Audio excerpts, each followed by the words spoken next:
Assalamualaikum warahmatullahi wabarakatuh.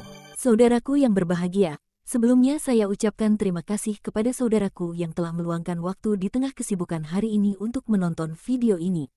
Segala puji bagi Tuhan yang telah memberikan nikmat dan juga kesehatan untuk kita semua. Amin ya rabbal alamin. Bismillahirrohmanirrohim. Pada kesempatan kali ini pencari ilmu akan menyampaikan dan menjelaskan tentang kisah asal-usul nama kota Salatiga, nama yang diberikan oleh Sunan Kalijaga.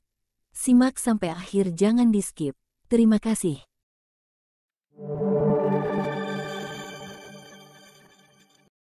Salatiga adalah salah satu kota di Provinsi Jawa Tengah yang diapit oleh dua kota besar, yakni Semarang dan Solo. Kota seluas 56,781 km persegi itu juga dilalui jalan nasional dan jalan tol Trans Jawa sehingga membuatnya menjadi begitu strategis. Kota itu memiliki udara yang sejuk dan panorama indah karena letaknya berada di kaki Gunung Merbabu. Keindahannya bahkan telah diakui sejak lama, tepatnya pada masa penjajahan Hindia Belanda. Pada masa itu, Salatiga dijuluki de schoonste stad van Mideri Java atau kota terindah di Jawa Tengah. Kota yang berada di timur Kabupaten Boyolali ini masuk ke dalam daftar daerah yang paling toleran di Indonesia.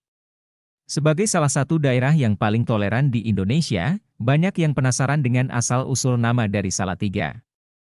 Nama Salatiga mungkin banyak yang mengira bahwa mirip dengan kota Solo yang juga terdapat di Jawa Tengah. Perbedaannya hanya di huruf vokalnya saja. Namun, ternyata sejarah dari kota Salatiga tidak ada kaitannya dengan kota Solo.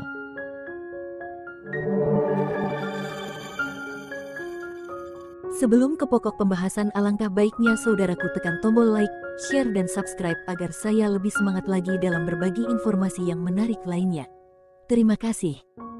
Selamat menyimak.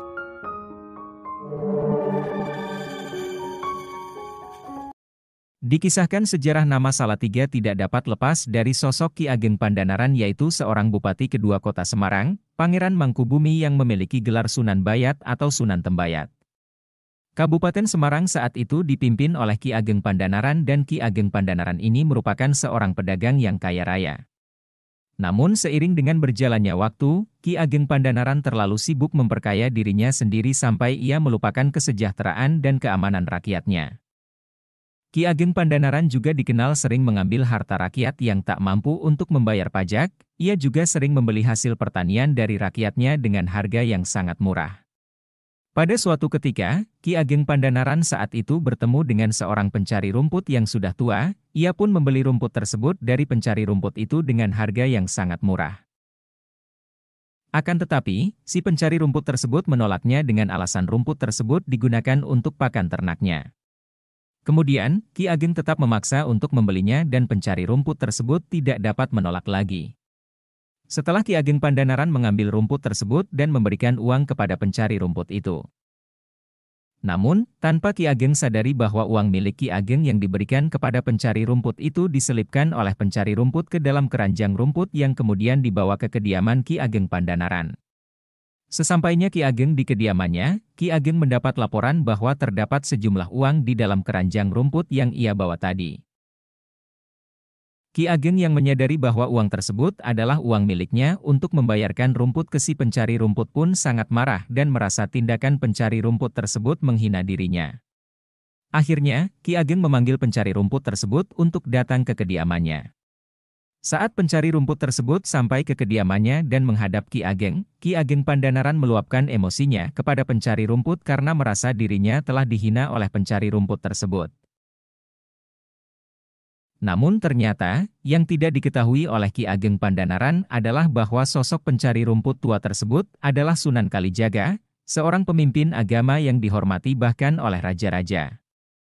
Sunan Kalijaga memang berniat untuk mengingatkan Ki Ageng Pandanaran dengan cara menjadi seorang pencari rumput atau penjual rumput.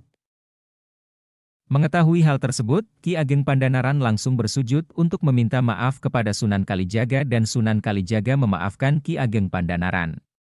Akan tetapi, Sunan Kalijaga mempunyai syarat yang harus dipenuhi oleh Ki Ageng Pandanaran. Syarat tersebut adalah, Ki Ageng Pandanaran harus ikut dengan Sunan Kalijaga untuk mengembara dan meninggalkan semua harta yang dimiliki oleh Ki Ageng Pandanaran. Syarat tersebut dipenuhi oleh Ki Ageng Pandanaran dan memutuskan untuk pergi mengikuti Sunan Kalijaga. Sunan Kalijaga pun berangkat terlebih dahulu dan disusul oleh Ki Ageng Pandanaran. Ketika Ki Ageng Pandanaran, istri Ki Ageng yaitu Nyi Ageng Pandanaran mengatakan bahwa ingin ikut mengembara bersama suaminya. Akan tetapi istrinya mengatakan bahwa ia tidak rela untuk meninggalkan harta bendanya, lalu ia menyuruh Ki Ageng untuk berangkat terlebih dahulu. Kemudian Nyi Ageng Pandanaran menyimpan emas dan perhiasan lainnya di dalam tongkatnya yang terbuat dari bambu. Setelah itu Nyi Ageng Pandanaran menyusul suaminya. Dalam perjalanan, Sunan Kalijaga dihadang oleh 3 orang penyamun atau perampok, lalu Sunan Kalijaga memberitahu ketiga perampok tersebut bahwa nanti akan ada seorang wanita tua yang membawa emas dan perhiasan di dalam tongkat bambunya. Pada saat Nyi Ageng Pandanaran lewat, ketiga perampok tersebut menghadang dan merampas tongkat bambu yang Nyi Ageng pegang. Nyi Ageng tidak dapat berbuat apa-apa selain merelakan harta berharganya dirampas.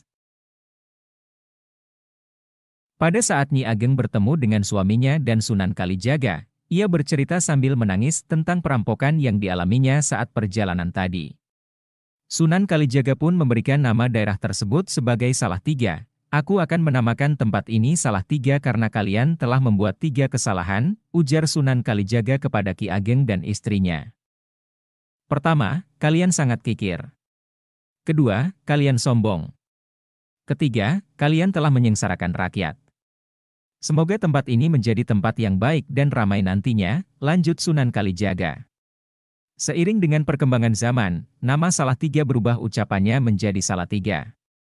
Begitulah asal-usul kenapa salah satu kota di Jawa Tengah ini diberi nama Salatiga.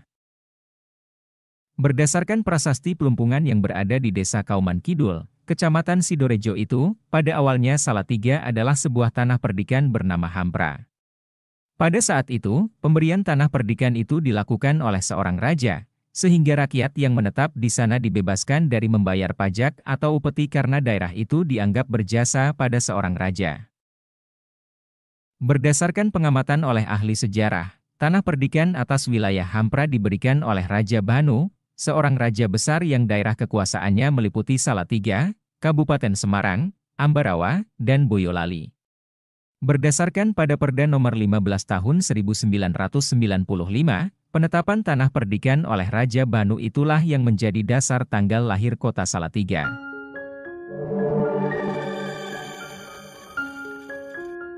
Demikianlah penyampaian dan penjelasan tentang kisah asal-usul nama kota Salatiga, nama yang diberikan oleh Sunan Kalijaga karena 3 kesalahan.